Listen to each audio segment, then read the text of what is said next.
అసలు తను ఎలా ఉందో ఏం చేస్తుందో ఏమోలే స్పెషల్ మనిషైనా కూడా మనకేముంది మామూలే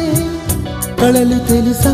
ఏమో బహుశా కవిత మనిషా కలల హంస మనసు కొంచెం తెలుసుకుంది కలిసిపోయే మనిషిలాగా మంచి పద్ధతంటూ ఉంది మదిని లాగుతున్నది ఎంత ఎంత వింతగున్నది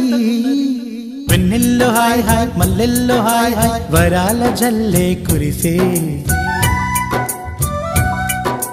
తప్పెట్లు హాయ్ హాయ్ ట్రంపెట్లు హాయ్ హాయ్ ఇవాళ మనసే మురిసే మే నెలలో ఎండ హాయ్ ఆగస్టు వాన హాయ్ జనవరిలో మంచు హాయ్ హాయ్ రామా హాయ్ గుంటె చాలు నండి వెయ్యి మాటలెందుకండి వెన్నెల్లో హాయ్ హాయ్ మల్లెల్లో హాయ్ హాయ్ వరాల జల్లే కురిసే తప్పెట్లు హాయ్ హాయ్ ట్రంపెట్లు హాయ్ హాయ్ ఇవాళ మన